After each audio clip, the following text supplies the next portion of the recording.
ओमज्ञानतिमिरान्धस्य ज्ञानञ्जनशलाकया चक्षुरुन्मीलितं येन तस्मै श्रीगुरुवे नमः। नमः विष्णुपादाय कृष्णप्रेष्ठाय भूतले श्रीमते भक्तिवेदान्त स्वामिन्निति नामिने। नमस्ते सारस्वते देवे गौरवाणी प्रचारिणे निर्विशेष शून्यवादी पाश्चात्यदेशतारिणे नित्यानंद नमस्तुभ्यं प्रेमानंद प्रदायिने कलौ कल्मषनाशाय चानवापतये नमः। नमो महावदन्याय कृष्ण प्रेम प्रदायते कृष्णाय कृष्ण चैतन्य नामने गौरतुसे नमः। जय श्री कृष्ण चैतन्य प्रभु नित्यानंद श्री अद्वैत गदाधर शिवासादि गौर भक्त वृंद। हरे कृष्णा कृष्णा कृष्णा हरे हरे हरे राम राम राम हरे हरे। हरे कृष्ण। आप सभी भक्तों का हार्दिक स्वागत है आज के गौर कथा में। तो हम लोग चर्चा कर रहे हैं श्री चैतन्य भागवत खंड chapter 3। Chaitanya Mahaprabhu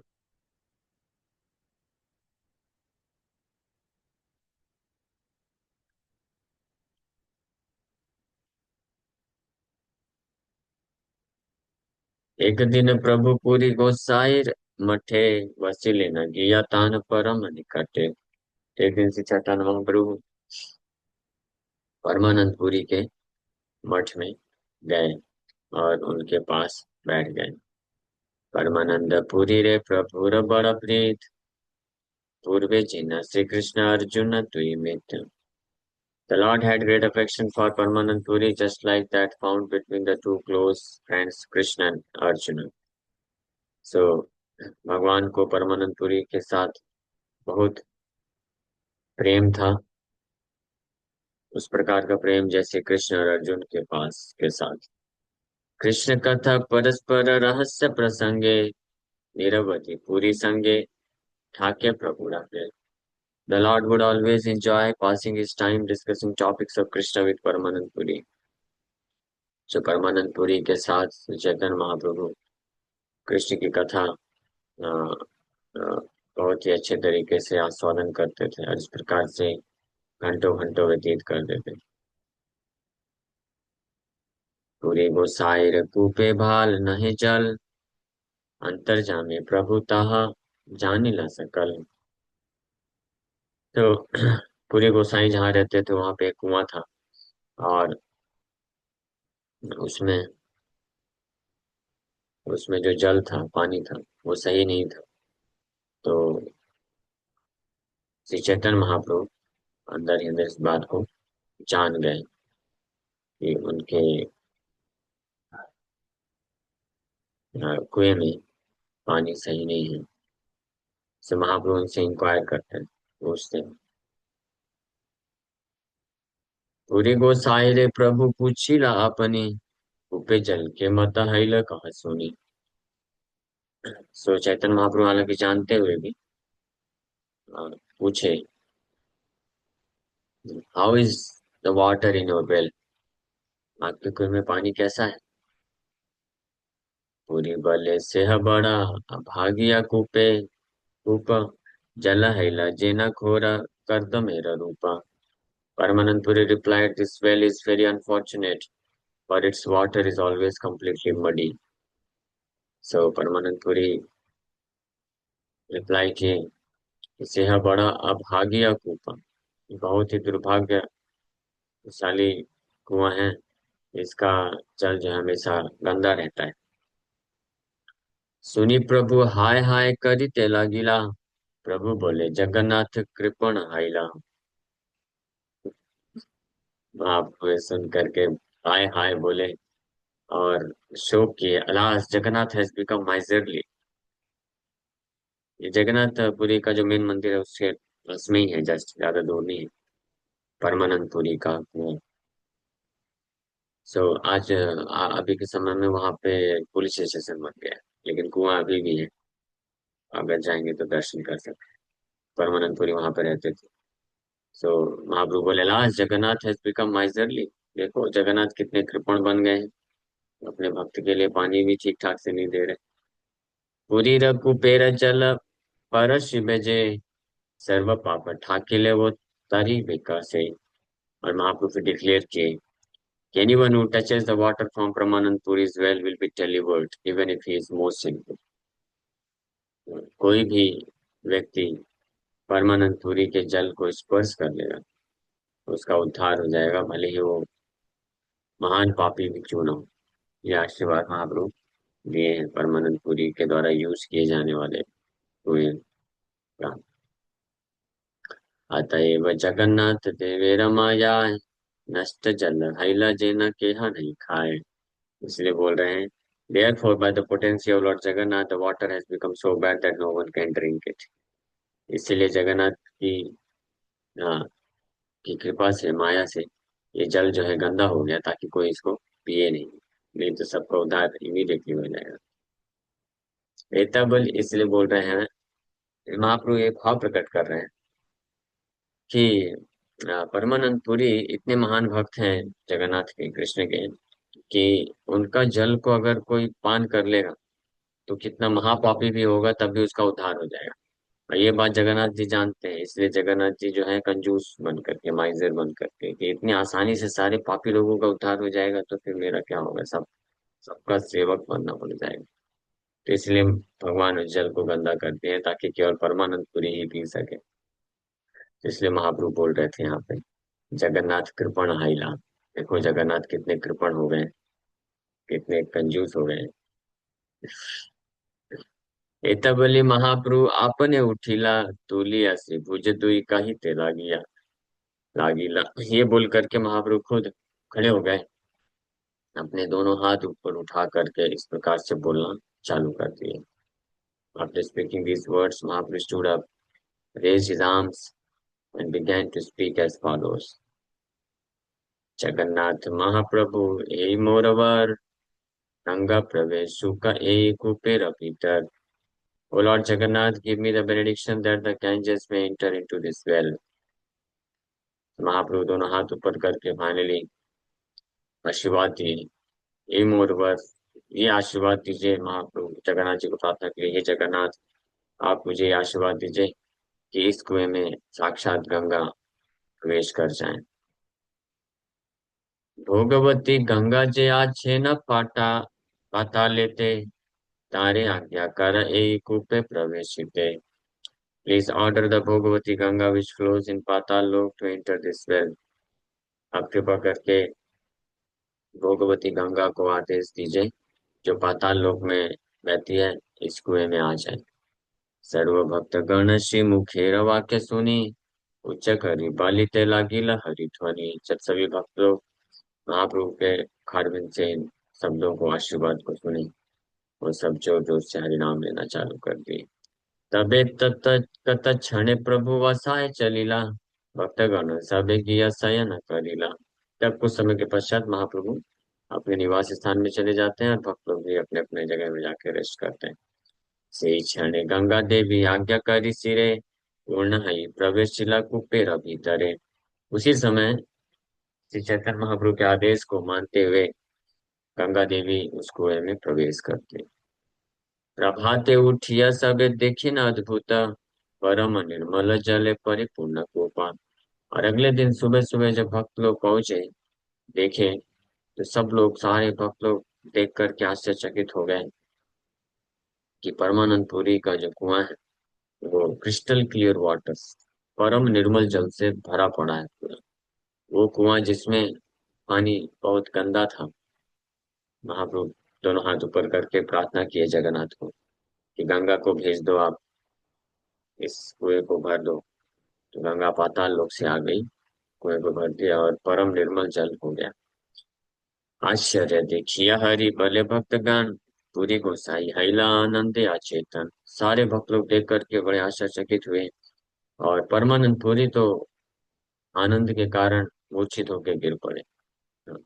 seeing the merciful nature of Lord Chaitanya Mahaprabhu. Chaitanya Mahaprabhu के ऐसे कृपा स्वभाव को देख करके परमानंद पुरी एक्सटेसी में आनंद में भाव विभोर हो गई। कंगार विजय सबे बुझिया कुपेते उप प्रदक्षिण सबे लागिला करिते। When everyone realized that the Ganges had entered the well, they began to circumambulate it. जब सब लोगों ने ये देखा, रियलाइज किया कि गंगा जो है कुएं में प्रवेश कर चुकी है, तो सब लोग उसको परिक्रमा करते हुए परिक्रमा किए गंगा का स्वागत करने के लिए। महाप्रभु सुनिया आइल से क्षण जल देखी परमानंद युक्त मने। महाप्रभु जब ये समाचार सुने, वो भी महाप्रभु भी आए वहां पे, and he was greatly pleased to see the clear water. महाप्रभु बड़े प्रसन्न हो गए सुंदर परम निर्मल जल को देख करके। प्रभु बोले सुनह सकल भक्त गण ये कुपेरे जले जे करी स्नान पान।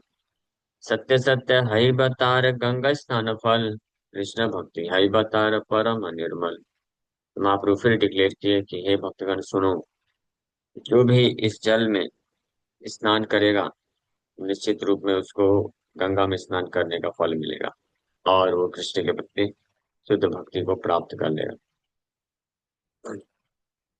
सर्व भक्त गणम श्री मुखेर वाक्य सुनी उच्च करी बलित लागिला हरि ध्वनि।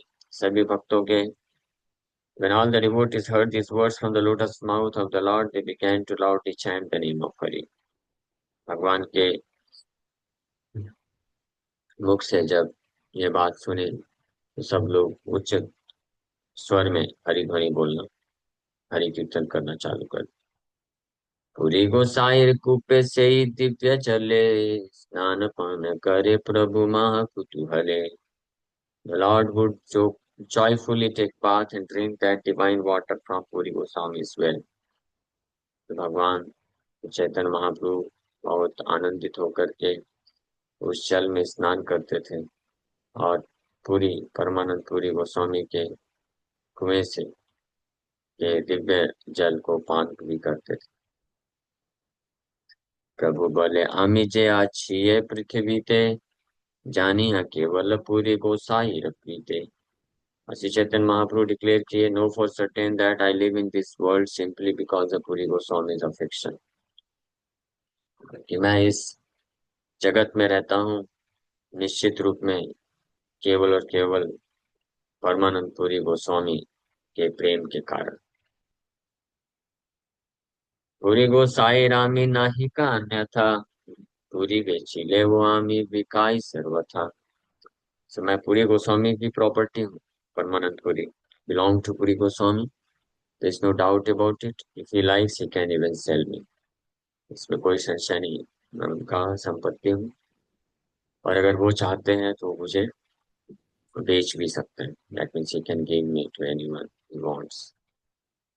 सकृत जे देखे पुरी गोसाई रमात सेहा हई बेक श्री कृष्णेर प्रेम पात्र। Anyone who sees Puri Goswami even once will become qualified to attain love for Krishna।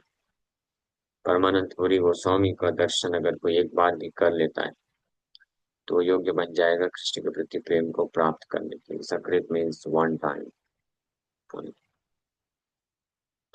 Puri रमा हिमा तबे कहिया सवारे कूप धन्य करी प्रभु चली लवा सारे। इस प्रकार से परमानंद पुरी का गुणगान करने के पश्चात और उनके कुएं को शुद्ध करने के पश्चात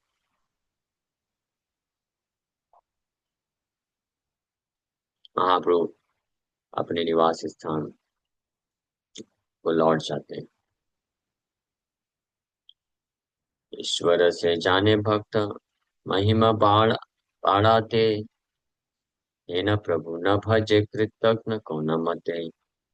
Only the Supreme Lord knows how to increase the glories of his devotees. Therefore, only an ungrateful person fails to worship him। केवल भगवान ही जानते हैं अपने भक्तों की महिमा को कैसे बढ़ाया जाए, इसलिए केवल हे न प्रभु न भजे कृतज्ञ को न मति। इसलिए ऐसे भगवान का भजन पूजा या सेवा कौन नहीं कर सकता, जो कृतज्ञ है, अनग्रेटफुल पर्सन, जिसका हृदय जो है क्रूएल हार्ट, कृतज्ञ हृदय, अनग्रेटफुल हार्ट वाला जो व्यक्ति, तदस्मत् सारम हृदयम वतेदम, स्टील फ्रेम हार्ट जिसका होगा, वही ऐसे भगवान को छोड़ देगा या निंदा करेगा या उनका भजन नहीं करेगा। ये अनेकों ऐसे भगवान के लीलाएं आती हैं जिससे पता चलता है कि भगवान इतने, उनका इतना हृदय उनका विशाल है। अपने सेवक की महिमा को बढ़ाने के लिए हमेशा भगवान तत्पर रहते हैं, अपने सेवक का सेवक बनने के लिए तत्पर रहते हैं, सेवा करते हैं। मतलब ऐसे भगवान का भजन सेवा छोड़ करके कौन व्यक्ति है जो अन्य किसी का सेवा में लगेगा। या दूसरे शब्दों में बोले, ऐसा कौन व्यक्ति है जो ऐसे महान हृदय, विशाल हृदय और इतना अपने भक्तों को प्रेम करने वाले भगवान का वो समर्पण नहीं करेगा। कौन ऐसा कर सकता है? केवल और केवल जो व्यक्ति अनग्रेटफुल है, जिसके हृदय में बिल्कुल भी आभार नहीं है, और अ, जिसका हृदय पत्थर के समान कठोर है, केवल वही ऐसे भगवान को समर्पण करके माया को समर्पण करेगा या उनको वर्शिप नहीं करेगा, पूजा नहीं करेगा। तो श्रीमद् भागवत देखने के लिए बोल रहे हैं, देखिए। मंत्रेषु मां वपुर्ययत्वम् अकुण्ठिताखण्डसदात्मबोधः इच्छे प्रभो मुक्त इवा प्रमत्तस्तन्नो मनो मोहयतीव देवा। O my Lord, your eternal self is never divided by the influence of time, and there is no limitation to your perfect knowledge. Thus you were fully able to consult with yourself, yet you called upon me for consultation as if bewildered, although you were never bewildered. And this act of yours bewilders me. Shri Uddhav बोल रहे हैं, भगवान उद्धव से मंत्रणा करते थे, भगवान consultation करते थे कि आप मुझे गाइडेंस दीजिए, अभी क्या करना चाहिए राज्य में, द्वारका में जो है राजपाट संभालते वक्त उद्धव से पूछते थे भगवान। तो उद्धव बोल रहे हैं कि हे भगवान, आप कभी भी समय से प्रभावित नहीं है, आपके परफेक्ट दिव्य ज्ञान की कोई सीमा नहीं है, आप पूर्ण रूप से खुद को कंसल्ट करने के लिए योग्य हैं, लेकिन फिर भी आप मुझे बुला करके मेरे से सुझाव लेते हैं। ये तो निश्चित रूप में भ्रमित करने वाला कार्य है। इस प्रकार का आपका कार्य जो बिल्डर करता है। कः पंडितस्त्वदपरं शरणं समीयात् भक्तप्रियादरतिगिरासुहृदकृतज्ञात् सर्वान् ददाति सुहृदो भजतोऽभिकामान् आत्मानमप्यउप उपचयापचयो न यस्याम्। What learned person would approach anyone but you for shelter, when you are the affectionate, grateful, and truthful well-wisher of your devotees? हाँ। का पंडिता, कौन ऐसा विद्वान या बुद्धिमान व्यक्ति होगा जो किसी अन्य को, आपके आश्रय को छोड़ करके किसी अन्य का आश्रय लेगा, अपने आप को सुरक्षा, इस संसार में सुरक्षा प्राप्त करने के लिए, शांति प्राप्त करने के लिए, संतुष्टि, सुख इत्यादि प्राप्त करने के लिए, सिक्योरिटी प्राप्त करने के लिए, सिक्योरिटी प्राप्त करने के लिए कई लोग संसार में अनेकों अनेकों अन्य लोगों का आश्रय लेते हैं, धन का आश्रय लेते हैं, ये सोच करके कि धन प्राप्त करके हम सिक्योर हो जाएंगे, धन को प्राप्त करके सिक्योर हो जाएंगे, या ये स्थिति प्राप्त करके सिक्योर हो जाएंगे, ऐसा हो जाएगा तो सिक्योर हो जाएंगे। या कुछ लोग सोचते हैं कि ऐसा हम कर लेंगे जीवन में तो संतुष्ट हो जाएंगे, सुखी हो जाएंगे। तो इस प्रकार से जो भी विचारधारा रखते हैं और कृष्ण को साइड कर देते हैं, साइड लाइनिंग, कृष्ण भगवान को साइड लाइन कर देते हैं। तो भला कौन पंडित व्यक्ति ऐसा करेगा? वास्तविक रूप में बुद्धिमान या विद्वान कोई व्यक्ति है तो आपको छोड़कर के अन्य क्यों आश्रय लेगा? Because you are affectionate, grateful and truthful well wisher of your devotees. आप अत्यंत सौहृदय और प्रेम करने वाले और आभार व्यक्त करने वाले और सत्यनिष्ठ शुभचिंतक है अपने भक्तों के। To those who worship you in sincere friendship you reward everything they desire, even your own self, yet you never decrease or diminish. ऐसे लोग जो आपको अत्यंत घनिष्ठता से, सिंसियर फ्रेंडशिप का अर्थ होता है शुद्ध भाव से, जो आपका पूजा करते हैं, सेवा करते हैं, भजन करते हैं, उनको आप वो जो भी कुछ इच्छा रखते हैं उनको आप प्रदान कर देते हैं, यहाँ तक कि अपने आप को भी उनको दे देते हैं, फिर भी आप में कोई कमी अ, नहीं होती है। हाँ, ये बात यहाँ पे बोल रहे हैं। ऐसे भागवत में अनेकों प्रमाण है, तो दो श्लोक हैं ऐसे ऐसे अनेकों प्रमाण है जहाँ पे बताया गया है कि ऐसा व्यक्ति जो भगवान को त्याग देता है, भगवान का आश्रय नहीं लेता या भगवान को रिप्लेस कर देता है किसी अन्य वस्तु से, व्यक्ति से, हाँ, तो उस व्यक्ति को मूर्खी बोला जाता है या चीटर भी बोल सकते हैं। हाँ, या आत्महा भी। परीक्षित महाराज तो एक जगह आत्महा बोलते हैं। आत्महा मतलब वो कातिल है, कातिल, कातिल है, मर्डरर, सेल्फ मर्डरर। आत्म मतलब आत्महत्या करने वाला, अपने खुद का कातिल है, यहाँ तक बोल देते हैं।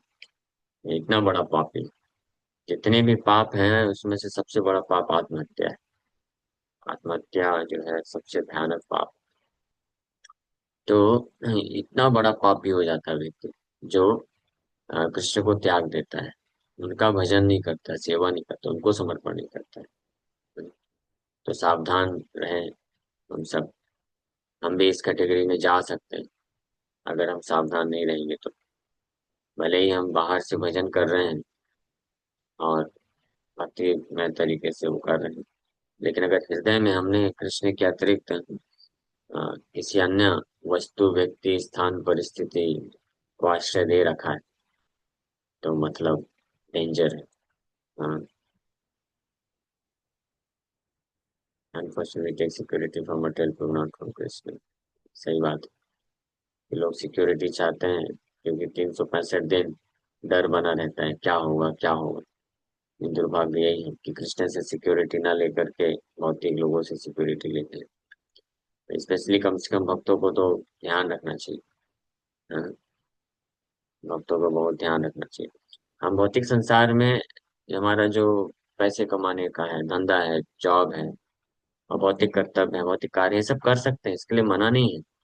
लेकिन ये सब इसलिए नहीं करना चाहिए कि ये सब करने से मैं सिक्योर हो जाऊंगा या ये सब करने से मैं सुखी हो जाऊंगा, संतुष्ट हो जाऊंगा। ये तो सबसे ऊंचे स्तर का मूर्खता है और सबसे ऊंचे स्तर का जो है क्या बोलते हैं उसको, धोखा है कृष्ण।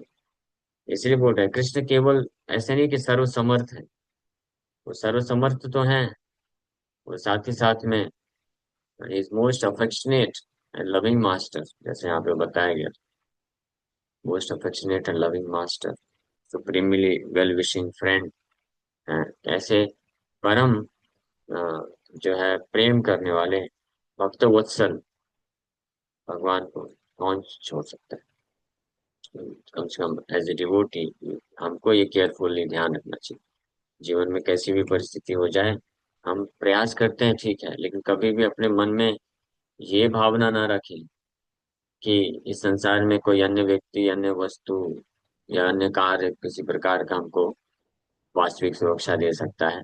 तो चलो थोड़ा कृष्ण का भजन, कृष्ण को छोड़ देते हैं, उधर आश्रय ले लेते हैं। ये जो है ये फुलिशनेस है। जय जगन्नाथ बलदेव सुभद्रा काली की जय। इसको मूर्खता ही बोलते हैं। भक्त रक्षा लागी प्रभु करे अवतार, निरवधि भक्त संग करे न विहार। The Lord incarnates to protect his devotees. He always enjoys pastimes with his devotees. Bhagavat में भी अनेकों प्रमाण है कि भक्त की रक्षा के लिए भगवान बार बार अवतरित होते हैं। हाँ, ब्रह्मा जी बोल रहे हैं प्रार्थना में, सुरेषु ऋषेषु ईश तथैव नित्सु अपि त्रियक्षु यथा व्याधसु अपि ते अजनस्य जन्मा सतां दुर्मत निग्रहाय प्रभो विधाता सदनुग्रहाय च। O Lord, O Supreme Creator, my Master, you have no material birth. हे भगवान, आपका कोई भौतिक जन्म नहीं होता है, फिर भी yet to defeat and the false pride of the faithless demons and show mercy to your saintly devotees, you take birth among the demigods, sages, human beings, animals, and even the aquatics.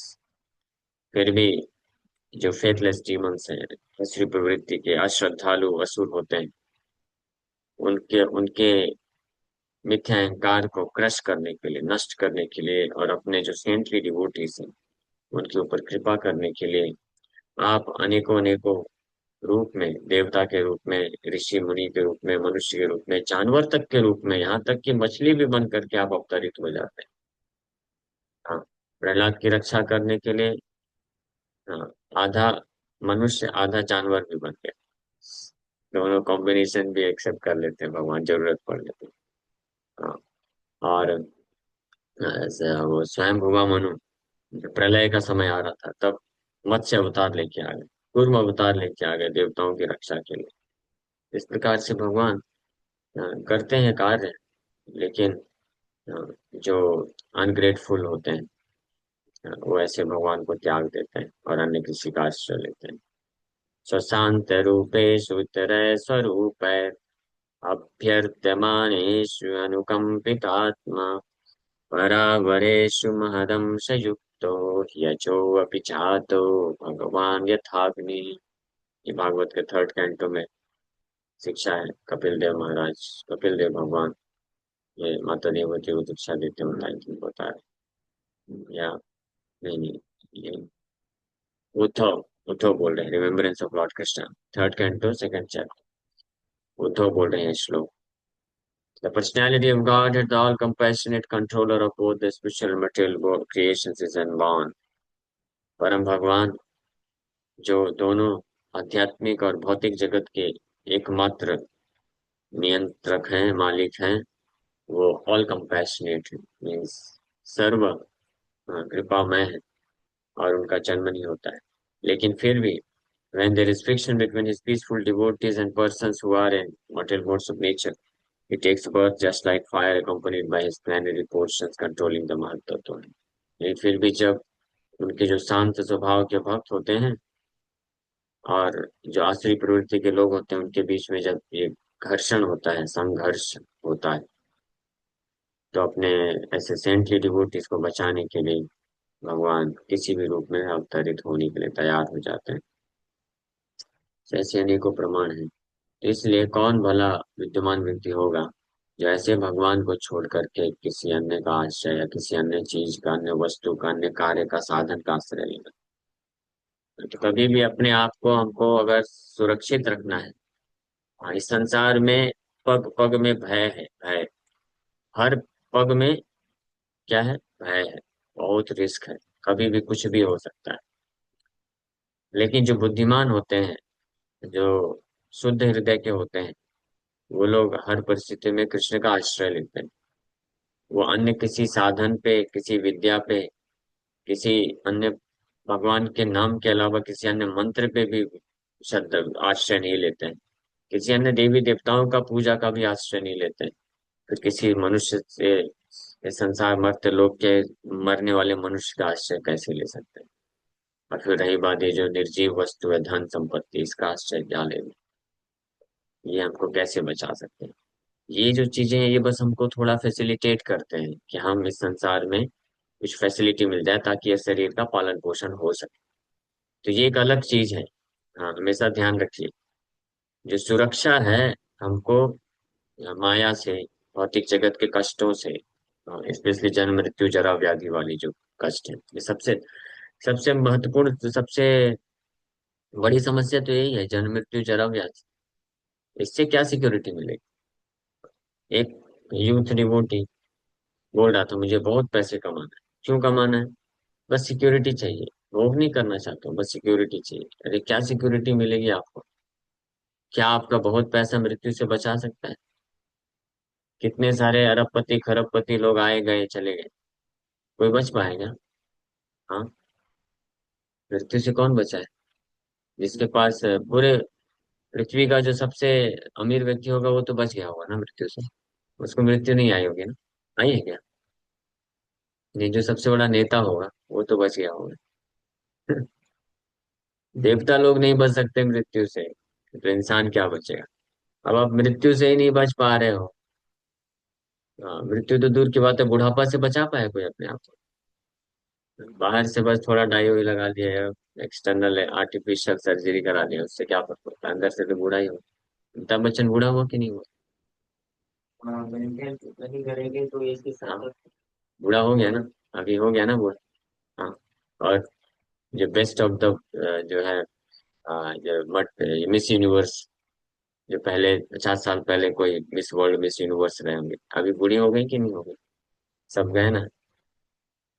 तो इसी प्रकार से हर जितनी भी भौतिक चीजें हैं, कोई हमको सुरक्षा नहीं दे सकता है। बूढ़ा होना पड़ेगा, मरना पड़ेगा सबको, व्याधि, रोग से।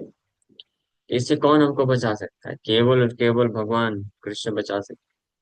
इसलिए बुद्धिमान लोग जो लोग होते हैं वो हरि का आश्रय लेते हैं। हरिम विना न शितिम तरंती, भागवत में स्पष्ट बोला गया है। ये सब स्पष्ट है, देख रहे हैं, जान रहे हैं, सुन रहे हैं भागवत से, फिर भी हरिम बिना ना शितिम तरंती। भगवान हरि के बिना कोई भव सागर को पार कर ही नहीं सकता। शिति मतलब जन्म मृत्यु का चक्कर, न तरंती।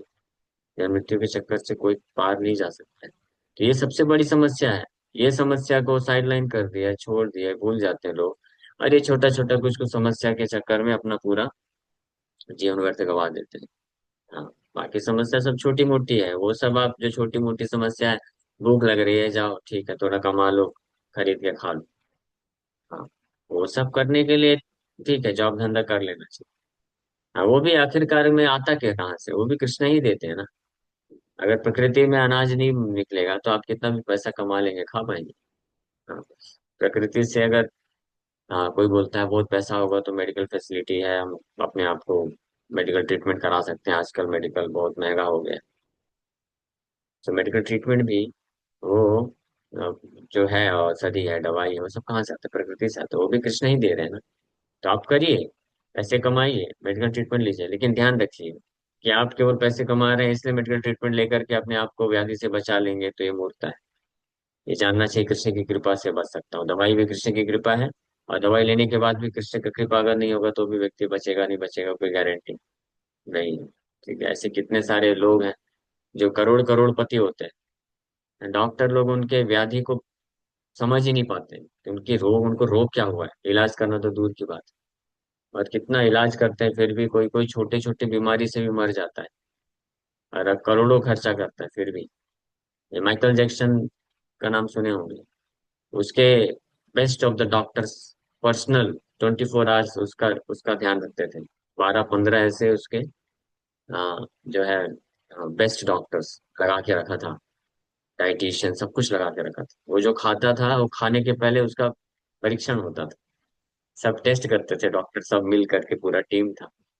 वो माइकल जैक्सन का मृत्यु कितने साल में हो गया? 50 साल में मर गया। हाँ। और वहीं पे कोई भिखारी होता है, सड़क में पड़ा रहता है, कुछ भी बासी मिलता है खाता है, कुछ पहनने के लिए नहीं, रहने के लिए नहीं। 70-70 साल 80 साल तक जी लेते हैं, 100 साल तक जीते हैं कुछ लोग, गाँव वगैरह में रहते हैं। तो ये सब क्या है? ये सब प्रमाण से हमको समझना चाहिए कि जन्म मृत्यु जो है, ये सब हमारे वश में नहीं है, कोई कंट्रोल नहीं कर सकता है। इसलिए कृष्ण का आश्रय लेना चाहिए। अगर जन्म मृत्यु से बचाना ही है अपने आप को तो परमानेंटली बचाने का सोचना चाहिए ना। ये बार बार जन्म लेके मरना, फिर जन्म लेना, फिर जन्म लेना, मरना, ये सब क्या है? ये सब तो नौटंकी से निकलना चाहिए ना। तो ये कैसे निकलेंगे? कृष्ण के चरण कमलों को पकड़ेंगे तो निकल सकते हैं। लेकिन माया इज सो पावरफुल, माया इतनी पावरफुल है कि व्यक्ति को छोटा छोटा समस्या के पीछे ही उसी को बहुत बड़ा करके दिखाती है, और वो समस्या को हल करने के लिए व्यक्ति अपना जीवन निकाल देता है पूरा। ये पैसे कमा लूंगा, ये कर लूंगा, वो कर लूंगा, सब सिक्योर हो जाएगा।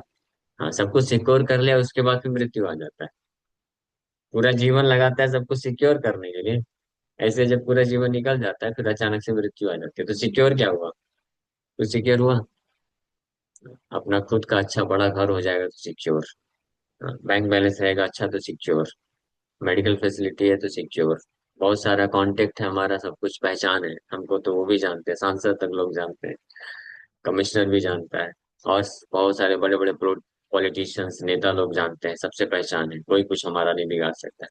तो ये सब प्राप्त करने के लिए पूरा जीवन व्यतीत कर दिया, और जब ये सब मिल जाता है उसके बाद फिर मृत्यु हो जाता है। हाँ। Is this not foolishness? ये मूर्खता नहीं है क्या? हाँ, आपको क्या लगता है?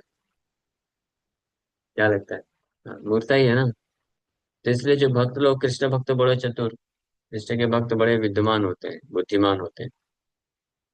वो इस भौतिक संसार में केवल उतना ही कार्य करते हैं जितना जरूरत है, अपना परिवार वालों का जो है आराम से पालन पोषण हो जाए, बस उतना ही करके बाकी चेतना जो है, मन जो है कृष्ण में लगा देते हैं। कृष्ण का भजन करते हैं, कृष्ण का पूजा करते हैं, कृष्ण का श्रवण करते हैं। अनावश्यक रूप से इस बहुत ये सब मिथ्या विचारधारा नहीं पालन करते हैं। ये प्राप्त कर लूंगा तो मेरा सब कुछ हो जाएगा।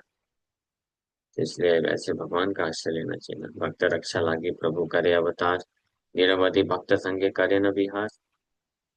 अकर्तव्य करे निज सेवक राखिते, तार साक्षी वाली बधे Sugriva निमित्ते। For the sake of his devotees, the Lord performs activities that may be considered improper. सोचिए, भगवान अपने भक्त को रक्षा करने के लिए जब वचन दे देते हैं, भक्त की रक्षा करने के लिए भगवान ऐसे कार्य भी कर सकते हैं जो इम्प्रॉपर माने जाते हैं। अकर्तव्य, अकर्तव्य मतलब जो करना नहीं चाहिए, जो घृणित है माना जाता है संसार में, उस हद तक भी जा करके भगवान करते हैं, भले मेरा नाम खराब हो जाए तो हो जाए। डजन डजन मैटर, कोई फर्क नहीं पड़ता। नाम खराब करने दो, क्या दिक्कत है? मैं अपने वचन को पालन करूँ। इसका प्रमाण है भगवान रामचंद्र जो है सुग्रीव को वचन दिए थे, सुग्रीव ने दोस्ती का हाथ बढ़ाया भगवान को, तो भगवान ने वचन दिया था, तो वाली को जो है भगवान मारे थे छुप करके। हालांकि वो धर्म संगत था, उसमें कोई गलत नहीं था, उसका भी अलग एक रहस्य है। लेकिन पॉइंट ये है कि भगवान उस हद तक भी तैयार थे कि चलेगा। हाँ, और इसी प्रकार से कृष्ण भी बोले थे, मैं शास्त्र अस्त्र शस्त्र नहीं उठाऊंगा, और अर्जुन को बचाने के लिए, भीष्म को मारने के लिए उठा लिए चक्र। रथ का कुछ नहीं मिला तो रथ का पहिया ही उठा के दौड़े उनके तरफ। भक्ति वात्सल्य प्रभु के परे कहिते, अकर्तव्य करे प्रभु सेवा का राखिते। हाँ। Who can describe the Lord's affection for his devotees? For the sake of his devotees, the Lord performs activities that may be considered improper. अकर्तव्य करे प्रभु सेवा का राखिते, सेवकेरा दास्य प्रभु करे निचानंदे, अजय चैतन्य सिंह चीने भक्त वृंदे। The Lord serves his servants in his own ecstasy. The devotees conquer the unconquerable lion like Lord Chaitanya. भगवान सेवक ये दास्य प्रभु करे निजानंदे, अपने सेवक का भगवान सेवा करते हैं, भक्ति करते हैं अपने खुद के आनंद में रह करके। हाँ, और इस प्रकार से अजय चैतन्य सिंह जी ने भी भक्त वृंदे, श्री चैतन्य महाप्रभु जो अजय हैं, जिनको कोई जीत नहीं सकता, इज लाइक सिंह, लायन। हाँ, इसको कोई नहीं जीत सकता है, भक्त लोग उनको बड़ी आसानी से जीत लेते हैं। ठीक है, हम लोग ये भी विराम करते हैं। Thank you very much. Hare Krishna. किसी वक्त का कोई प्रश्न है तो पूछ सकते हैं। हरे कृष्ण।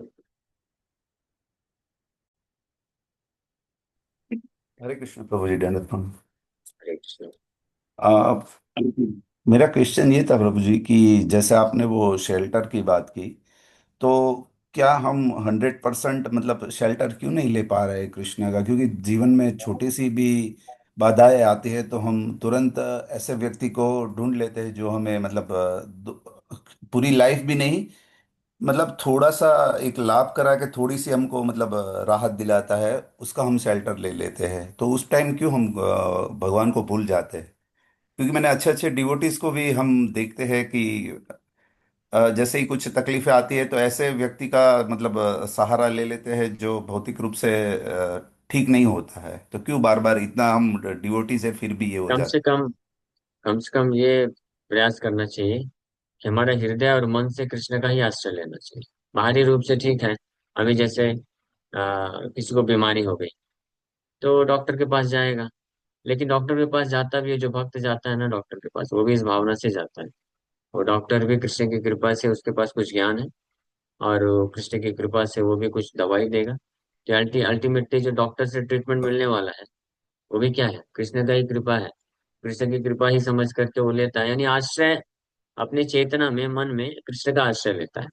वो ये नहीं सोचता है, भक्त को ये नहीं सोचना चाहिए कि देखो ये डॉक्टर ने मुझे बचा लिया, तो कृष्ण क्या है कि रिप्लेस हो गए। हालांकि डॉक्टर बचाया क्या, डॉक्टर नहीं बचाया। डॉक्टर ने जो दवाई दी वो बचाया, अगर माने भी तो वो भी गारंटी नहीं है। वो दवाई किसने दिया, कृष्ण ने दिया है। और डॉक्टर ने जिस ज्ञान का इस्तेमाल करके आपको ट्रीटमेंट दिया, वो ज्ञान किसका है, कृष्ण का है। तो इसलिए बचा कौन रहा है, कृष्ण ही बचा रहे हैं। तो अगर हम डायरेक्टली, जैसे जो उत्तम अधिकारी वैष्णव होते हैं, वो तो ट्रीटमेंट भी नहीं लेते। वो तो बोलते हैं डायरेक्ट, अगर कृष्ण ही बचा रहे हैं ना, डॉक्टर और दवाई के माध्यम से कृष्ण ही बचा रहे हैं, तो मैं डायरेक्ट कृष्ण का ही सेवा, जो है पूजा करता हूँ, भजन करता हूँ, वो डायरेक्ट बचाएंगे। तो उनको फर्क नहीं पड़ता है। लेकिन हम उस स्टेज में नहीं है। तो कम से कम हमको ये ध्यान रखना चाहिए, ये जानना चाहिए कि डॉक्टर के माध्यम से वास्तव में कृष्ण ही बचा रहे हैं, तो हमारा जो चेतना है वो ठीक बना रहेगा। हम विचलित नहीं होंगे, कृष्ण ही है जो रक्षा कर रहे हैं। इसी प्रकार से, ये तो मैंने एक एग्जांपल दिया, इसी प्रकार से कुछ भी है तो हमको ये समझना चाहिए कि बाकी सब जो है केवल माध्यम बन रहे हैं। वो वास्तविक रूप में हमको आश्रय नहीं देते, हमारा सुरक्षा नहीं करते। वो माध्यम है। उनके माध्यम से कृष्ण ही हमारा पालन पोषण, सुरक्षा और आश्रय हमको देते हैं। हम्म। ठीक है। जी। जी हाँ प्रभु, आपने बहुत सटीक तरीके से, लेकिन वो टाइम वो भाव ही चला जाता। मतलब कृष्ण याद नहीं रहते, वो आदमी ही याद रहता है। हाँ, हाँ। तो इसके लिए हमको ये हाँ। जो प्रोसेस है श्रवण कीर्तन स्मरण का, ये हमको इसी दशा में लाने के लिए है, ताकि हम जितना हम सुनते हैं भगवान कृष्ण के बारे में, जानते हैं कि कृष्ण इज एवरीथिंग, सब कुछ कृष्ण ही कर रहे हैं, तब हम हर वक्त कृष्ण को इस प्रकार से स्मरण रख पाएंगे। ठीक है। ठीक हरे है। यस। कृष्ण। अणिमा सिद्धि माता जी। हरे कृष्ण प्रभु जी, जन्म प्रणाम। हरे प्रभु कृष्णा। जी, कल मुझसे एक गलती हुई तो थोड़ा मुझे उसके लिए पूछना था प्रभु जी। एक्चुअली प्रभु हाँ जी, कल पूछिए। मुझे अर्ली मॉर्निंग निकलना था थोड़ा। यहाँ सतना से 60-70 किलोमीटर है गोविंदगढ़, तो मुझे वहां निकलना था प्रभु जी अर्ली मॉर्निंग। तो मैंने जो मंगल भोग लगाया वो, और जो भगवान जी का जल अपन सुबह चेंज करते हैं, और अभिषेक वाला जल मैं उसको सुबह ले लेती हूँ गुनगुना करके। तो मेरे पास टाइम नहीं था, बस का टाइम हो रहा था, तो प्रभु जी मैंने उसको गुनगुना करके बॉटल में भर लिया।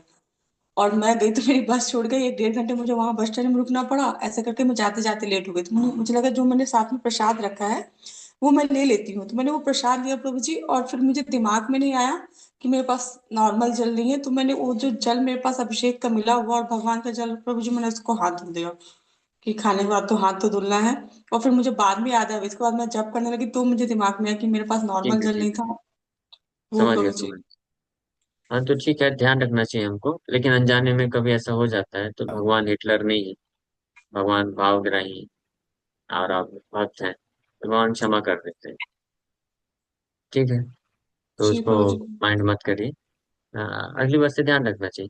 जो, क्योंकि जो चरण अमृत होता है, उसको, बहुत परम पवित्र होता है, उसको हमको या तो पान करना चाहिए, सिर में डालना चाहिए, नीचे नहीं जाना चाहिए, और हाथ वगैरह धुलने का प्रयास नहीं करना चाहिए। लेकिन ये अनजाने में हुआ ना, तो इसलिए इसका आप टेंशन मत लीजिए, इसमें कोई अपराध नहीं। भगवान समझते हैं। जी ठीक है। प्रभु जी, थैंक यू सो मच प्रभु जी, मुझे बहुत कल से टेंशन हो रही थी। नहीं नहीं, टेंशन, अगर टेंशन हो रहा है तो 2 मालाएं और 4 माला एक्स्ट्रा कर लीजिए भगवान। जी प्रभु जी, ठीक है प्रभु जी, मैं करूंगी। ओके। जी भक्तों के, धन्यवाद। बताया गया है शास्त्र में कि जो भगवत भक्त होते हैं, कृष्ण के भक्त हैं, जो नाम जप में, श्रवण कीर्तन में, सेवा में लगे हैं, तो नहीं। उनके द्वारा, अरे म्यूट रखिए, उनके द्वारा अगर कभी अनजाने में कुछ अपराध हो जाता है भगवान के प्रति या किसी के प्रति, कुछ पाप या अनजाने में पाप या अपराध हो जाता है, तो उनको अलग से कुछ पश्चाताप करने की आवश्यकता नहीं है। वो जो कर रहे हैं, यानी नाम जप करना, श्रवण कीर्तन करना, भगवान का सेवा करना, इसी को करते रहना चाहिए। और अगर हमको लगता है बहुत पश्चाताप, तो इसी को और ज्यादा मात्रा में करना चाहिए। इसी से सब टेक केयर हो जाता है। ठीक है। लेकिन अगर आप कोई जैसे कर्मकांडी पंडित वगैरह है ना, ब्राह्मण वगैरह, उनसे पूछेंगे तो वो लोग गलत दूसरा तरीका भी बता सकते हैं कि अब आपको ये करना पड़ेगा, 1000 बार ऐसा करो। ये करो वो करो, वो सब कोई करने की जरूरत नहीं। हाँ, श्री चैतन्य महाप्रभु स्पष्ट बताए। सुबोधि राय एक बहुत महान वैष्णव हुए चैतन्य महाप्रभु के। तो उनको जो है, ये उस समय रूल था ऐसा कि मुस्लिम लोग जो अपना जूठा किसी के ऊपर, हिंदू के ऊपर डाल दिए, तो वो मुस्लिम बन जाता था, और हिंदू लोग उसको बहिष्कार कर देते थे। तो सुबुद्धि राय हालांकि बहुत बड़े जमींदार थे, लेकिन मुस्लिम जो है एक राजा, उसके ऊपर वो कर दिया उनके ऊपर, तो मुस्लिम बन गए, और सारे हिंदू समाज के लोगों ने उनको बहिष्कार कर दिया। तो बड़े दुखी थे, और वहाँ अलग अलग ब्राह्मणों के पास गए, कर्मकांडी ब्राह्मणों के पास। एक ब्राह्मण के पास गए, बोले देखो भाई, मेरे को मुस्लिम बना दिया है, वापस हिंदू कैसे बनूं? तो वो ब्राह्मण बोलता है कि जो आप खौलता हुआ घी जो है पी जाइए, शुद्ध देसी घी, गाय का खौलता हुआ, बिल्कुल उसको खौलाइए और उसको पी जाइए। तो बोला अगर वो तो मैं पीऊंगा तो मैं तो मर जाऊंगा। बोला हाँ, जब शुद्ध गाय का जो देसी गाय का शुद्ध घी आप पी जाएंगे ना ऐसे खोलते हुए, जब आप मरेंगे तो फिर हिंदू माता के गर्भ में फिर से प्रवेश करेंगे, फिर आप हिंदू बनेंगे। सोचिए, ऐसा सोल्यूशन बता रहे थे। फिर दूसरे के पास गए तो दूसरे ने भी ऐसे कुछ कुछ बताया। फिर जब महाप्रभु को फॉर्चुनेटली, भाग्य सौभाग्य से, वो किसी ने बोला कि एक बहुत महान सन्यासी आए हैं, वैष्णव सन्यासी श्री चैतन्य महाप्रभु, उनके पास जाओ। तो उनके पास गया, तो महाप्रभु के पास गया, महाप्रभु बोले ये सब नौटंकी नहीं करने का, आप क्या करो, निरंतर कृष्ण का नाम लो, निरंतर कृष्ण के बारे में श्रवण करो। बस हिंदू क्या, आप तो बेस्ट वैष्णव बन जाएंगे, ब्राह्मणों से भी श्रेष्ठ वैष्णव हो जाएंगे आप। है ना, आपके जितने भी सब पाप हैं, सब धुल जाएगा, साफ हो जाएगा। तो भक्तों को ध्यान रखना चाहिए कि हमको कृष्ण कॉन्शियस अगर बनना है, भक्त बनना है, तो हम अपने पाप को, अपने आप को पाप या अपराधों से मुक्त करने के लिए और किसी साधन का इस्तेमाल नहीं करना चाहिए। केवल और केवल कृष्ण का भजन, कृष्ण का सेवा, कृष्ण नाम जप, कृष्ण श्रवण कीर्तन करना चाहिए। है ना, ये इम्पोर्टेंट है। इसलिए बता रहा हूँ, क्योंकि कई बार आपके जीवन में कुछ तकलीफ आएगी, समस्या आएगी, आप किसी पंडित जी के पास जाएंगे या किसी ज्योतिष के पास जाएंगे, वो लोग सोल्यूशन बताएंगे, और वो सब सोल्यूशन है, ऐसा नहीं कि गलत है, वो गलत नहीं बोल रहे हैं। लेकिन एक वैष्णव के लिए वो सब सोल्यूशन इंपॉर्टेंट नहीं रखता है, बाकी लोगों के लिए रखता है। बाकी लोग करें, कोई दिक्कत नहीं, क्योंकि वो लोग भक्त नहीं है, भक्ति नहीं कर रहे हैं, तो उनके लिए वो मैटर कर सकता है। बट स्पेशली एक वैष्णव के लिए, उसको अन्य किसी कृष्ण के भजन सेवा और कृष्ण के नाम जप के सिवा, के अलावा अन्य जितने भी अलग अलग साधन है, तंत्र विद्या है, अलग अलग मंत्रोच्चारण है, कर्मकांडे पूजा पाठ की विधि है, व्रत है, या और अन्य अलग अलग प्रकार की तपस्या है, ये सब का आश्रय नहीं लेना चाहिए, केवल कृष्ण का आश्रय लेना चाहिए, कृष्ण पे निर्भर रहना चाहिए। ठीक है। प्रभु जी, ओके। आपने मेरे सवाल का जवाब दे दिया है, लेकिन एक बात मुझे और याद आई तो मैं आपसे शेयर करना चाहूंगी प्रभु जी। हाँ बोलिए। मुझे 2022-23 में क्या था कि थोड़ा बच्चे का वही पढ़ाई एग्जाम का था, तो एक जोशी है यहाँ पे कृष्णनगर में रहते हैं, तो मैं उनके पास गई हुई थी। भले प्रभु जी भक्त है, लेकिन भक्त बनने का प्रयास करे वो भाव नहीं आया प्रभु जी, तो मैं बस ऐसे गई थी कुंडली लेके दिखाने के लिए। तो उन्हें थोड़ा ऐसे देखा, तो पढ़ाई वढ़ाई की तो बताया कि ठीक है 2024 से आपकी बेटी की पढ़ाई कंटिन्यू हो जाएगी, सही हो जाएगी, वो सही हुआ। लेकिन एक चीज उन्हें बोली थी प्रभु जी की, 7 साल तक आपका जीवन ठीक चल रहेगा, 7 साल बाद आपको फिर समस्या आएगी। अब मैंने उनसे उससे ज्यादा कुछ पूछा नहीं कि क्या समस्या आएगी कैसे, लेकिन वो बात अभी 2-3 साल हो गए तो मेरे दिमाग में पूरे टाइम घूमती रहती है कि 3 साल बीत गया, आने चार दीजिए, साल बीत गया, फिर क्या समस्या आएगी। ऐसे प्रभु जी बहुत आने प्रेशर में दीजिए ना, जाते हैं। समस्या आने दीजिए। कुंती महारानी तो बोलती है समस्या आओ, जल्दी आओ, जल्दी आओ, क्योंकि समस्या के साथ कृष्ण आने वाले हैं। एक वैष्णव के जीवन में ध्यान रखिए, अगर कोई सिंसियर भक्त है ना, तो उसके जीवन में समस्या अकेले नहीं आती है, कृष्ण साथ में लेके चलते हैं। बोलते समस्या, तुम जा रहे हो मेरे भक्त के पास, चलो मैं भी साथ में चलूंगा, देखता हूँ क्या करते हैं। तो भक्त फिर वेलकम करता है, बोलता है अच्छा कृष्ण भी आ रहे हैं साथ में, तो फिर ऐसे समस्या आओ भाई। वो समस्या फिर भक्त से ना हाथ जोड़ करके दूर भागती है। तो भक्त बोलता है नहीं नहीं आओ, क्योंकि आप आ रहे हो तो कृष्ण भी साथ में आ रहे हैं। मेरे कहने का मतलब ये है कि जो भी हमारे लिखा है कि ये समस्या आएगी वो आएगी, तो ज्यादा उसके बारे में नहीं सोचना चाहिए, कृष्ण का आश्रय लेना चाहिए। पहली बात, जी एक और चीज बता दूं, ज्योतिष विद्या के अनुसार अगर पता चल भी जाए किसी को कि ये समस्या आने वाली, तो वो समस्या आएगी ही, आप उसको टाल नहीं सकते हैं। हाँ, कुछ वो विधि बता सकते हैं, हो सकता है, तो कुछ ऊपर नीचे हो सकता है, 19-20 जिसको बोलते हैं। ज्यादा आप कुछ नहीं कर सकते, वो प्रारब्ध कर्म है हमारा, वो आने वाला है। जो तो भक्त को चाहिए कि उस परिस्थिति में भी कृष्ण का आश्रय ले, कृष्ण का आश्रय लेने में अगर वो समस्या हमको मदद कर रही है तो अच्छी बात है ना। स्पेशली जब समस्या जीवन में आती है तो जो भक्त होता है, जो कृष्ण को ही आश्रय लिया हुआ है, तो वो किसको याद करेगा? कृष्ण को याद करेगा। जैसे कोई भौतिकवादी व्यक्ति होता है, तो जब उसके जीवन में कष्ट आता है, दुख आता है, तो किसको याद करता है? जिससे आसक्त होता है उसी को याद करता है। जैसे छोटा बच्चा होता है, जब उसको तकलीफ होती है तो क्या बोलता है? मम्मी मम्मी मम्मी चिल्लाता है, माँ को याद करता है। और अलग अलग लोग अलग अलग प्रकार से याद करते हैं। कोई हॉस्पिटल में पेशेंट लेटा हो, उसको तकलीफ बढ़ जाए तो doctor doctor doctor, nurse nurse nurse चिल्लाएगा। जो किसी प्रकार से जो कृष्ण भक्त है, जब उसके जीवन में समस्या आएगी तो किसको चिल्लाएगा? कृष्ण कृष्ण कृष्ण, कृष्ण को याद करेगा। तो ये हमको मदद, हमको कृष्ण का स्मरण बनाने के लिए मदद ही करता है बल्कि। तो इसलिए मैं ये नहीं बोल रहा हूँ कि जानबूझ के समस्या इनवाइट करिए, लेकिन जो अपने आप आ जाती है तो उसमें आप अपनी तरफ से हमको प्रयास करना चाहिए कि ठीक है, हम वो करेंगे। लेकिन समस्या है तो है, अभी क्या करें? कृष्ण का आश्रय लेना चाहिए, यही एकमात्र उपाय है। ठीक है। जी प्रभु जी, थैंक यू सो मच हरे प्रभु जी। कृष्ण प्रभु जी। हरे कृष्णा। मेरा सवाल ये था कि जैसे माता जी ने पूछा कि वो जो भगवान का स्नान वाला था, आचमन वाला, तो उसको जब ज्यादा रहता है पानी साफ से धुलाई की, तो उसको पौधे में तो डाल सकते हैं ना? हाँ हाँ, पेड़ पौधे में डाल दीजिए, तुलसी महारानी में डाल दीजिए, और पेड़ पौधे में भी डाल सकते हैं। जैसे उसका एकादशी पौधे अच्छा करते हैं तो तुलसी महारानी व्रत रहती हैं, तो फिर केले का पौधा छोटा सा है तो उसमें डाल देते हाँ हैं ठीक है, कि हाँ व्रत किसी के भी दिन पेड़ डाल पौधे, के। किसी भी पेड़ पौधे में डाल दीजिए, उनका उद्धार ही होगा, भला होगा। वो चरणामृत है, भगवान के चरणामृत का इस्तेमाल जो है वो सब करने के लिए नहीं करना चाहिए। जैसे कुल्ला नहीं करना चाहिए, और अपना हाथ पैर नहीं धोना नहीं, चाहिए। वो तो नहीं और करते। नहीं, मैं बता रहा हूँ, आप नहीं कर रही हैं, मैं सबके समझ के जी लिए जी। बता रहा हूँ कि क्या करना चाहिए क्या नहीं करना चाहिए। तो चरणामृत ज्यादा हो जाता है क्योंकि अभिषेक करा रहे हैं भगवान का, तो कई बार एक पतीला भर जाएगा पूरा, तो उसको पूरा तो पी नहीं सकते।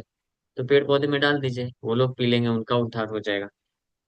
मेन मेन बात यह है कि चरणामृत भगवान का अभिषेक जल है, उसका अपमान नहीं होना चाहिए। तो इसलिए जी। ये सब चीजें बताई तो गई। दूसरी बात ये थी प्रभु जी कि जैसे आपने कहा कि वृद्ध ज्यादा दिन तक जी रहे हैं, तो वृद्ध घुट घुट के जीने से क्या मतलब? थोड़े दिन का जीवन, जैसे शहीद भगत सिंह हो गए, या आपने माइकल का नाम लिया, तो उससे तो अच्छा वृद्ध का घुटने से अच्छा तो उनका जीवन ज्यादा अच्छा देखिए है वो कि तो दुनिया में नाम।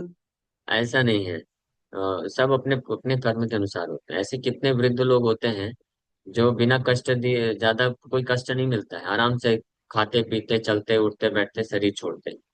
ऐसे ऐसे उदाहरण हमारे जी भक्त के समाज में कुछ ऐसे भक्त हैं जो जिनका जीवन अच्छा शुरू से ही पूरा पाप रहित था, कोई पाप नहीं किया, कोई अपराध नहीं, साधारण तरीके से भगवान का भजन करते थे, सब करते थे। और 80 साल की उम्र में भी वो चल फिर रहे हैं, दौड़ रहे हैं, सेवा कर रहे हैं। और जब मृत्यु का दिन आया तो अगले दिन अचानक से मृत्यु हो गया और चले गए। तो ऐसा भी होता है। तो ऐसा नहीं है, कष्ट जो जी। हमारे जीवन में हाँ, आता ऐसा है। ही। हाँ तो ऐसा आप चाहती हैं, वो अच्छी बात है, लेकिन अभी हमारे पूर्व कर्मों का भी हिसाब किताब है ना, तो वो सब भी होगा। तो अभी हमको उस पर ज्यादा नहीं सोचना चाहिए कि हमारा भी मृत्यु ऐसा मिल जाए कि हम कष्ट ना मिले। ये कोई चाहता है तो अभी क्या करना चाहिए? उसको भजन करना चाहिए, कृष्ण का आश्रय लेना चाहिए। अभी कृष्ण का आश्रय हम ले रहे हैं, कृष्ण का भजन कर रहे हैं। फिर भी अगर कष्ट आ रहा है तो ठीक है, हम कुछ अरेंजमेंट करके उसका उपाय ढूंढ के कुछ कुछ प्रयास करना चाहिए बचाने को अपने आप का। लेकिन ज्यादा ये टेंशन नहीं मन में रखना चाहिए। वो आ रहा है, हमारे पूर्व कर्मों के अनुसार आ रहा है, आएगा चला जाएगा, साफ करके जा रहे हैं। जीवन में जब कष्ट आता है, तकलीफ आती है, बीमारी आती है, किसी से परेशानी आती है, तो समझिए वो आपका क्लियरिंग फेज है। यानी आप साफ हो रहे हैं, वो वो पाप से आप आप साफ हो रहे हैं, शुद्ध हो रहे हैं। और जब वो शुद्ध हो जाएंगे, तो वो साफ हो जाएगा, तो आप भगवान के और नजदीक आ जाएंगे। क्योंकि जब तक ये पाप रहता है तब तक हम भगवान के नजदीक नहीं जा पाते। जितनी मात्रा में पाप साफ होता है उतनी मात्रा में हम भगवान के नजदीक जाते हैं। इसलिए वैष्णव के लिए हर परिस्थिति अनुकूल है। चाहे जीवन में ठीक ठाक है, सुखी पूर्वक जीवन यापन कर रहा है, तो सुख पूर्वक अच्छे से बैठ के भजन करेगा, सेवा करेगा, भगवान के धाम जाएगा। और अगर कष्ट आ रहा है तो भी वैष्णव जो है जानता है, अरे अच्छी बात है, मेरे पूर्व पाप हैं, वो पाप के कारण मैं कृष्ण के चरण कमलों से दूर हो हूँ अभी। तो पाप नष्ट हो रहा है ये कष्ट के माध्यम से, अच्छा है नष्ट हो जाए, मैं अपना भजन करता रहूंगा। इसलिए भक्ति के लिए कोई जी। किसी भी हरे परिस्थिति में कोई टेंशन नहीं है। नहीं, लेना चाहिए। ठीक है, कृष्णा ओके। प्रभु। हरे कृष्ण। और और कोई प्रश्न है क्या? हाँ, एक प्रश्न है, should we thank the person the one who is the medium by which Krishna has send help? अच्छा, तो अगर किसी व्यक्ति को माध्यम बना के कृष्ण हमको सेवा कर रहे हैं, हेल्प कर रहे हैं, तो हमको उसको धन्यवाद देना चाहिए। तो हाँ, धन्यवाद दीजिए। बस वो धन्यवाद नॉर्मल सेंस में, मीडियम समझ के ही धन्यवाद दीजिए, हृदय मत दे दीजिए उसको। उससे आसक्त मत हो जाइए। हाँ, जैसे हाँ, ये डॉक्टर साहब आपने मेरा जान बचा लिया, आप मेरे प्राण हो, आप ही सब कुछ हो, आपका कोटि कोटि धन्यवाद। तो कोटि कोटि धन्यवाद बोल दीजिए सब, लेकिन एक माध्यम के रूप में देखिए। जैसे मान लीजिए कोई जो है कोई आपका रिलेटिव आपको 50,000 रुपए का कुछ अमेजोन में कोई ऑर्डर किया सामान, तो आपके घर पे जब आया, तो अमेजोन वाला जो डिलीवरी बॉय है वो लेके आए, बोले 50,000 का सामान लेके आए हो। वो delivery boy, thank you very much, आप बहुत दयालु हो, मैं आपका कैसे आभार चुकाऊं, ऐसा तो नहीं बोलेंगे, क्योंकि आपको मालूम है कि वो तो बस डिलीवरी करके लेके आ रहा है, भेजने वाला तो कोई और है। तो मेन धन्यवाद किसको देंगे? जो व्यक्ति भेज रहा है, जिसने आपको 50,000 रुपए का भेजा है, उसको आप फोन करके बोलेंगे थैंक यू सो मच, मैं आपको कैसे, मैं आपको बहुत ऋणी हूँ, बहुत ऋणी हूँ, ऐसा उसको बोलेंगे। और डिलीवरी बॉय को बोलेंगे thank you for delivering it, आपका ये प्रोडक्ट लेके आने के लिए आपका धन्यवाद। इतना हम भावना रखेंगे, अच्छी बात है। तो उतना ऐसा रखना चाहिए। ठीक है। ओके। और कोई प्रश्न है?